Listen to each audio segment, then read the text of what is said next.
우리는 지난 주일 요셉이라는 아들을 향하여 외치는 아버지, 죽기 직전에 아버지의 축복을 들었습니다. 그 이미지는 담장을 넘는 나뭇가지의 이미지였어요. 그리고 그 나뭇가지에 풍성한 열매들이 달려있다라는 그림이었습니다. 저 열매들은 무엇을 먹었기에 저렇게 풍성하게 주렁주렁 매달려 있을까? 저 가지들은 무엇을 마셨길래 저렇게 높은 장벽도 넘어설 수 있었을까? 답은 무엇인가? 눈물샘 곁에 심겨진 나무였기 때문이라고 말씀드렸습니다. 우리 눈물 한 방울도 외면하지 않으시는 하나님이 우리 하나님이시죠. 우리가 속으로 눈물을 삼키건 간에 아니면 겉으로 엉엉 울던 간에 하나님은 그 눈물을 한 방울도 아끼지 않고 눈물 그릇에 담아주신다라고 이야기 드렸습니다. 그리고 그 눈물을 먹어야만 자랄 수 있는 인생이 되도록 우리를 이끌어 주신다라는 것이죠. 울 때는 하나님 나를 왜 이렇게 울리십니까? 라고 얘기하지만 어느 순간 담장을 넘게 되면 이래서 내가 그렇게 울었구나 라고 깨닫게 되는 것, 이것이 우리가 마주하는 인생이라는 것이죠. 우리의 삶에는 여전히 배신이 있고 상처가 있고 고독이 있고 괴로움이 있고 심지어 죽음까지 있습니다. 하지만 그 죽음의 담장조차도 하나님께서 우리를 넘기게 하실 거라는 것, 이미 우리는 예수 그리스도, 죽음을 이기고 부활로 승천하신 담장 너머로 올라가 버리신 예수 그리스도를 보지 않았습니까? 그 예수 그리스도의 축복이 요셉의 삶에 선포되었고 오늘 우리의 삶에도 노래되고 있다라는 것을 기억해야 된다라는 거죠. 오늘 본문은 22절의 축복과 이어 23절부터 25절 초반절까지를 다루게 될 예정입니다. 결론부터 이야기 드리자면 저는 오늘 본문을 가지고 세 가지를 강조하려고 합니다. 첫 번째로 우리는 요셉이 받은 축복처럼 저격당하는 인생임을 인정해야 되고, 동시에 하지만 그럼에도 저항하는 인생이 되기를 꿈꿔야 되며, 마지막으로 내 힘으로 저항하는 게 아니라 하나님의 도움을 입어야 되는, 도움을 힘입어야만 되는 인생임을 자각하면서 하나님께 의존하여 살아가야 된다라는 것, 이것이 우리가 야곱이 요셉에게 베풀었던 축복을 우리의 것으로 만들어가는 과정이라는 이야기를 드리고 싶습니다. 그래서 첫째, 둘째, 셋째로 지금 이야기 드린 이 세 가지를 설명드리려고 합니다. 첫째, 우리는 삶 속에서 저격당한다 느껴지는 날이 수두룩할 것입니다. 23절을 보면은 활 쏘는 자, 학대하며 적개심을 가지고 쏘았으나 아예 한 구절이 통으로 그냥 인생 문제 많을 것이다 라고 이야기를 하고 있죠. 지금 요셉이 이집트의 노예가 되어서 굴러다니던 때가 아닙니다. 이집트의 총리가 되어서 국가의 2인자가 돼 있던 때였어요. 이 장면 이후에 야곱이 죽으면 이스라엘 그냥 어르신 한 명을 위하여 이집트가 국장을 치르게 됩니다. 그 정도로 요셉의 위엄이 온 나라를 떨치고 있었던 때였다라는 거죠. 하지만 그런 요셉조차도 저격당하듯 갑작스럽게 심장에 꽂히는 듯한 상처들을 만날 것이다 라고 예언되고 있다라는 것이죠. 갑자기 길을 걷고 있는데 묻지마 폭행을 당한다거나 아니면은 화살이 날라온다던가 돌멩이가 던져진다던가 라고 하면 어떤 마음이실 것 같습니까? 말씀을 준비하며 제가 예전에 떠올랐던 일이 있는데, 예전에 경험했던 일이 떠올랐는데, 초등학교 시절 아직도 기억나는 게, 이제 제가 잠실에서 살았는데 어렸을 때 이 잠실에 있는 집에서 슈퍼까지 가는, 정육점까지라고 기억하는데, 그 길을 갈 때 어느 2층 집에 있던 형이 저에게 계속해서 제가 갈 때마다 비비탄 총을 쏜 적이 있었어요. 이게 총 자체는 아프지는 않습니다. 그냥 딱밤을 맞는 것처럼 몸에 이렇게 딱딱 소리가 나는데요, 누가 총구를 겨누고 나한테 그 총을 쐈다라는 게 너무 기분이 나쁜 겁니다. 그래서 제가 몇 날 며칠을 돌아다닐 때마다 하여튼 그 총을 맞았는데, 그게 너무 화가 나가지고 돌을 던진 적이 있습니다. 그 집에 제가 너무 화가 나서. 근데 어차피 거기가 이 개인 집이었기 때문에 빌라나 뭐 이런 게 아니라서 담장 너머로 뭐 제가 초등학생인데 던져봤자 뭐 다 하겠습니까? 네. 근데도 제가 너무 화가 나고 짜증이 나서 그랬던 적이 있다라는 것이죠. 길 가다가 갑자기 누가 뒤통수를 딱 때리면요. 죄송합니다. 아는 사람인지 알고 이런 얘기 들어도요. 일단 기분 되게 나쁩니다. 그러면은 저도 아는 사람인 줄 알 테니까 한 대 맞으십시오 라고 얘기할 수도 없지 않겠습니까? 우리의 삶에 있어서 요셉이 길 가다가 화살을 맞는 것처럼 의도치 않은 문제가 생기고 의도치 않은 사건이 생기고 의도치 않은 어려움이 생길 게 이거는 확정적인 내용이라는 거예요. 그냥 잘 버티면 문제 없을 거야 이게 아니라 너의 인생에 상처받지 않을 거라고 생각하지 말아라. 마치 전쟁 영화를 보면 저격수가 필사적으로 자기의 몸을 감추지 않습니까? 어떻게든 상처는요 자기의 흔적과 존재를 감추며 우리에게 다가옵니다. 맞아야만 저게 문제가 됐구나 라고 느끼는 어떤 부분들, 때로는 내가 가장 사랑했던 사람으로부터, 때로는 내가 가장 안전하다라고 느꼈던 곳으로부터 마치 총알이 심장을 관통하듯 우리의 삶에 화살이 날아오게 될 것을 확정적으로 얘기하는 것이 요셉이 살아야 했던 인생이었다라는 거죠. 요셉은 이집트인이 아닌데도 이집트의 2인자가 되었기 때문에 수많은 정치적인 위협을 받고 살아왔습니다. 견제를 받고 살아왔다라는 것이죠. 그는 그가 살아가는 삶의 여정과 마주하는 삶의 상황 가운데서 안전하다라고 느끼지 못하며 항상 긴장하며 살아야 됐습니다. 저 사람이 나를 보는 눈빛이 화살 같을 때가 있습니다. 저 사람이 나에게 몸을 돌린 그 몸짓이 화살같이 쏘아질 때가 있습니다. 저 사람이 나에게 툭 내던지는 말이 아무것도 아닌데 폭탄처럼 스위치가 눌러질 때가 있습니다. 그냥 그렇게 상처는 날라오고 던져지는 거라는 것이죠. 집에서는 안전합니까? 집에 들어오면은 아버지가 죽은 이후에도 자기의 사랑과 신의를 오해하고 불안해하고 경계하는 가족들과 한평생을 살아가야 했던 것이 요셉의 남은 인생이었다라는 것이죠. 밖에서는 이방인 취급당하고 안에서도 이방인 취급당했던 것, 그것이 항상 위협에 노출되어 있었던 요셉의 인생이었다라는 것입니다. 우리라고 뭐 별거 다르겠습니까? 요셉조차도 그 하나님의 은혜를 받고 지혜를 받아서 꿈을 해석하기도 했던 요셉조차도 평생 그렇게 상처받아야 되는 것이 100% 확실하다라고 아버지한테 유언을 받을 정도였다면 이 자리에 앉아있는 성도님들 가운데 남은 인생 상처받지 않고 살 사람이 어디 있겠습니까? 우리의 삶 가운데 누군가가 적개심을 가지고 행동하는 것을 느낄 수 있습니다. 도대체 내가 뭘 잘못했다고 이 사람이 나한테 이렇게 두 눈을 도끼 눈처럼 뜨고 나를 쳐다보는 거지? 내가 뭘 잘못했다고 이 사람이 나한테 등을 돌리고 나를 외면하는 거지? 도대체 내가 뭘 더 어떻게 해야 사람들이 나를 향하여 뒤에서 수근수근거리고 앞에서 쏘아붙이는 그 화살과도 같은 말들을 내가 마음을 지킬 수 있는 거지? 이렇게 생각하게 되는 것이 하나님께서 우리에게 주는 인생의 모습이라는 것이죠. 두 번째로는 도리어 굳세며 힘이 있는 저항자가 될 것이 요셉이 받은 두 번째 축복이었다라는 거예요. 24절에 보면 요셉의 활은 도리어 굳세며 그의 팔은 힘이 있다라고 이야기를 하고 있습니다. 요셉이 축복을 받았으니까 알아서 잘 될 거야. 너 그냥 누워 있어도 알아서 찬찬히 잘 될 거야 라고 이야기하는 것이 아닙니다. 그냥 우리 인생이 신앙생활하면 에스컬레이터 타듯 그냥 쭉 올라가는 게 아니라는 거예요.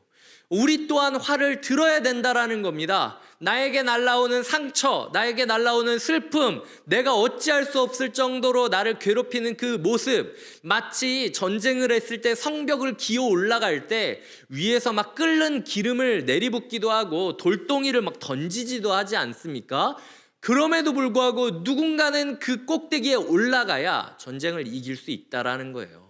필사적으로 손톱이 다 나갈 정도까지 성벽을 붙잡고 균형을 이루지 못하는 상황에서도 활시위를 먹이며 나 또한 활을 쏴야 되는 열정이 필요하다라는 거예요. 그런 하나님을 향한 야성이 회복되어야 된다라는 것이 오늘 두 번째로 요셉에게 배웠던 축복이라는 것입니다.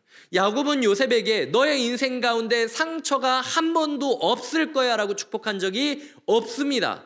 야곱은 요셉에게 너의 인생에 한 번 화살을 맞으면 넌 두 번 날려라 라고 이야기를 하고 있는 거예요. 한 번 나에게 슬픔이 오면 두 번 나는 하나님을 향한 꾼과 기쁨으로 외치며 그 슬픔과 싸워가겠습니다. 이렇게 고백하면서 말씀을 던지고 찬양을 던지고 기도를 던지고 공동체의 손을 붙잡고 성벽을 기어 올라가듯 기어 올라가는 처절한 전투, 이게 그리스도인이 살아가는 삶의 방식이라는 것을 요셉이 배웠다면 우리도 그 방식을 배워야 되지 않겠습니까? 도대체 우리는 어떤 화살을 쏘아야 합니까? 한 주간 제가 하나님이 주신 화살이 무엇일까 고민하던 중에 한 구절을 떠올리게 되었는데 예레미야 애가 3장 33절입니다. 자막으로 띄워드릴 테니 같이 읽어주셨으면 좋겠습니다. 시작. 주께서 인생으로 고생하게 하시며 근심하게 하심은 본심이 아니시로다. 본심이 아니시로다. 주님께서 우리를 고생하게 하실 때가 있고 근심하게 하시겠지만 이건 본심이 아니다. 이게 우리가 붙잡고 나아가야 되는, 붙잡고 날려야 되는 화살이라는 것이죠. 예레미야 애가는요, 성경 가운데 가장 울음소리가 크게 들려지는 책 중 하나입니다. 이스라엘의 무너짐을 앞두고 하나님, 제가 기댈 데가 없습니다. 내 삶이 다 무너져 버렸는데 내가 누구한테 의지하며 살아가야 됩니까? 내가 뭘 보고 살아가야 됩니까? 인생이 허물어진 사람들 앞에 뜬금없이 3장 33절에서 하나님이 그 사람들의 울음소리가 들리지 않을 정도로 더 크게 울면서 이렇게 말씀하고 있는 거죠. 본심이 아니다. 이건 너의 삶에 고생이 있는 것, 너의 삶에 근심이 있는 것, 그거는 내 본심이 아니다. 나도 슬프고 나도 울고 있고 나도 아프고 나도 미칠 것처럼 힘들다. 이렇게 외치시는 하나님의 울음소리를 들으며 살아가는 것, 이것이 요셉처럼 필연적인 상처들을 맞고 슬픔을 맞으며 살아가야 되는 우리 인생 가운데 유일하게 외치고 나아가야 되는 진리라는 것이죠. 기억하셔야 됩니다. 마태복음 10장 16절에 보면 예수님께서 내가 너희를 보내는 것이 이리 사이로 양을 보냄과 같다라고 말씀하시면서 비둘기처럼 순결하라라고 부탁하시기 전에 뭐라고 이야기하셨냐? 뱀처럼 지혜로워야 된다라고 이야기를 하십니다. 우리는요, 멍청이 앉아서 슬픔을 당하면 안 됩니다. 필사적으로 전략을 짜고 노력을 하면서 어떻게 하면은 나를 허물어뜨리려고 하는 슬픔을 싸워서 이길지 궁리하고 노력하고 칼을 들고 활을 날리면서 저항해야 되는 기쁨의 수호자가 되어야 되는 것이 하나님께서 우리에게 주신 사명이자 숙명이라는 것을 기억하셔야 된다라는 거죠. 그러니까 나중에 바울이 이런 고백을 하지 않습니까? 고린도후서 12장 9절에 보면은 이는 내가 약한 데서 온전해진다. 그 사실이 나에게 기쁨이 되고 그 사실을, 그 기쁨으로 말미암아 내가 약하다라는 것을 자랑할 수밖에 없다. 왜? 그래, 그때에 그리스도의 능력이 내 삶에 머무는 것을 내가 느끼고 있기 때문이다. 사랑하는 교회 앞에서 나이든 노사도가 자기의 약함을 자랑하는 것, 이것이 바울이 살아갔던 삶의 모습이라는 겁니다. 야곱이 요셉에게 가르쳐줬던 삶의 방식도 그러하고 바울이 고린도 교회에게 가르쳐 주었던 삶의 방식도 그러하고 예수 그리스도께서도 제자들에게 가르쳤던 삶의 방식이 그렇다면 우리가 멍하니 앉아서 슬픔이 우리를 점령하기를 기다리고 있는 게 합당한 일이겠습니까? 아니라는 거죠. 필사적으로 슬픔과 싸워 기쁨의 노래를 외쳐야 되고 하나님 나라의 활시위를 머금는 것, 뭘로? 본심이 아니시로다. 본심이 아니시로다. 이거는 하나님의 본심이 아니다 라고 외치며 인생의 허물어짐을 경험하며 다시 한번 성벽을 재건하는 것, 이게 주님께서 우리에게 주시는 삶의 모습이라는 것이죠. 세 번째로 보면은 24절에 야곱의 전능자, 이 전능이라는 게 뭡니까? 뭐든지 다 할 수 있다는 거죠. 이스라엘의 반석인 목자의 손이 무엇입니까? 사랑하고 돌보시겠다라는 약속인 거죠. 25절에 보면 내 아버지의 하나님, 아버지의 하나님이 뭡니까? 야생마처럼 막 뛰어다녔던 그 야곱조차도 끝까지 포기하지 않으셨던 하나님의 사랑과 관계의 따뜻함을 말하고 있는 것이고, 전능자, 다시 한번 하나님의 능력을 외치고 있습니다. 하나님의 사랑과 능력을 의지하는 것, 자기의 능력이 아니라 전능하신 목자의 손을 힘입어 살아가는 삶의 방식, 이것이 요셉에게 주어졌던 세 번째 축복의 모습이라는 것이죠. 제가 묻겠습니다. 아기 양을 온전히 지켜줄 수 있는 존재가 누구입니까? 어미 양입니까? 아비입니까? 아니죠. 양은요, 세봤자 양인 겁니다. 그리고 나이 들어서 원숙해져 봤자 늙은 양에 불과합니다. 양은 그냥 양이에요. 양을 돌볼 수 있는 것은 오직 목자밖에 없다라는 겁니다. 이게 그 어미 양에게, 이게 그 아비 양에게, 이게 그 조부 조무 양에게 죄책감과 무력감과 괴로움이 되겠습니까? 아니죠. 오히려 자기의 연약함을 온전히 인정할 수 있으니 마음이 편하고, 그래 맞아, 내가 세봤자 뭐 양이지, 내 인생도 내 마음대로 못하는데 어떻게 내 사랑하는 사람들을 내 마음대로 이렇게 지켜주고 안전하게 만들어줄 수 있겠냐, 나도 양인데. 하지만 내 인생에도 하나님께서 목자가 되어 주셨으니 이제 내 아이에게도 목자가 지켜줄 것을 신뢰하며 살 수 있으니 그것이 오히려 나에게 괴로움이 아니라 나에게 소망과 기쁨의 근거가 될 수 있다라는 것, 이것이 목자 대신 하나님께서 너를 지켜주시겠다라는 말씀이 뜻하는 하나님의 약속이라는 것이죠. 야곱은요, 전에 피 묻은 요셉의 옷을 붙잡고 울었던 적이 있는 사람입니다. 이 피가 요셉의 피인지 짐승의 피인지도 알아보지 못하고 울었던 게 야곱이라는 거예요. 하지만 그 순간에도 하나님께서는 요셉을 붙잡고 하나님의 섭리 가운데 인도하고 있었다라는 걸 시간이 지나 야곱은 깨닫게 됐던 거예요. 야, 내가 뭐 믿음의 조상, 뭐 한 가문의 아비, 뭐 어쩌고 저쩌고 얘기하는데 나 진짜 아무것도 아니었구나. 이 피가 내 아들 피인지 짐승 피인지도 구분하지 못할 정도로 아무것도 못해주고 아무것도 모르는 그냥 늙은 양이 나인 거구나. 하지만 그럼에도 불구하고 이제 반대이지 않습니까? 지난번에는 요셉이 죽음이라는 강을 건너 떠나간 것을 경험했던 것이 야곱이라면, 이제는 요셉을 놓고 내가 죽음의 강을 건너 죽음의 담장을 넘어가야 되는 상황에 처하게 된 거예요. 야곱은 이제 고백하는 겁니다. 비록 내가 너의 곁을 떠난다 할지라도 괜찮다. 목자가 너의 곁을 이기고 있다면 언젠가 너는 그 죽음이라는 담장을 넘어, 마치 내가 죽음이라는 절대적인 담장 앞에서 울고 있었지만 담장을 넘어오는 요셉을 통해서 위로를 받았듯, 언젠가 너 또한 나와 죽음이라는 생사의 갈림길에 다가가지 못하고 있겠지만 시간이 흘러 하나님이 정하신 때가 된다면 그 죽음이라는 담장을 넘어 우리는 다시 목자 되신 하나님의 그늘 아래에 머무를 수 있게 될 것이다. 이것이 야곱이 고백했던 신앙 고백이라는 거죠. 그리고 이 고백을 붙잡았기 때문에 요셉은 내 뼈다귀라도 들고 하나님이 약속하신 곳으로 가자라고 부탁을 하게 된 것이, 요셉은 죽음이 끝이 아니라는 걸 알고 있었기 때문이에요. 하나님께서 원하신다면 죽음이라는 담장조차도 넘으실 것을 잘 알지는 못했지만 그래도 믿고 살아갔던 것이 요셉이라는 것이죠. 우리는 압니다. 요셉은 그림자처럼 희미하게 알 뿐이었지만 우리는 이미 예수 그리스도를 통해서 봤잖아요.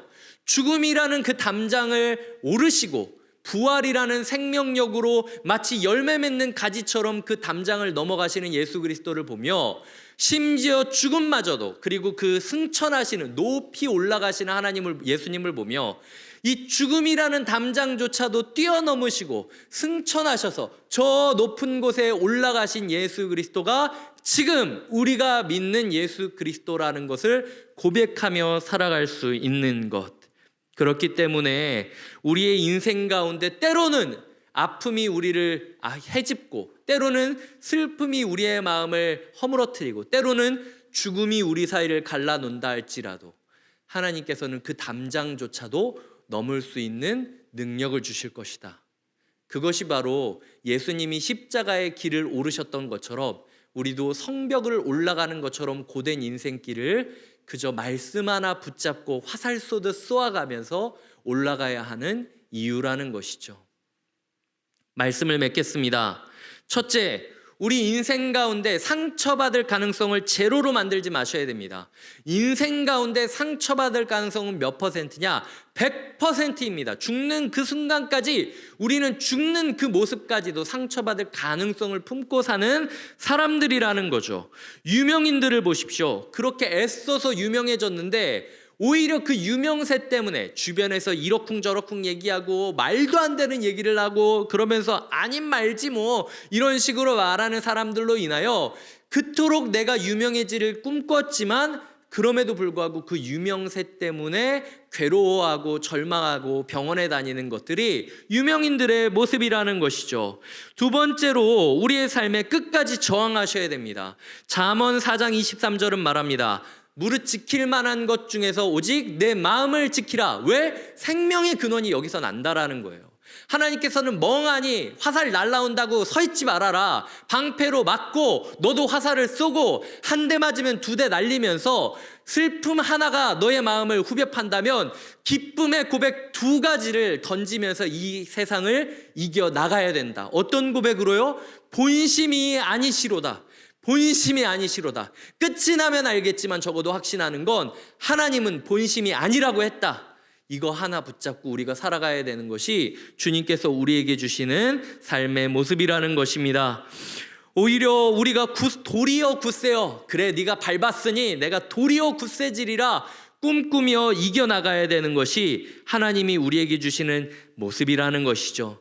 마지막으로는 전능하신 목자 하나님을 의지해야 합니다. 그리고 우리의 사랑하는 사람들이 나를 믿고 따라가는 것이 아니라 야, 나 믿지 말아라. 나도 그냥 양이다. 나를 볼 게 아니라 전능하신 목자 하나님을 의지해라 라고 앞장서면서 함께 목자의 음성을 듣도록 애쓰고 꿈꾸며 소망하고 기도해야 된다라는 거예요. 이것이 바로 사랑하는 아들 요셉에게 주었던 야곱의 마지막 신앙 고백이었다라는 거죠. 목자 없는 인생은 죽음뿐이다. 우리의 삶에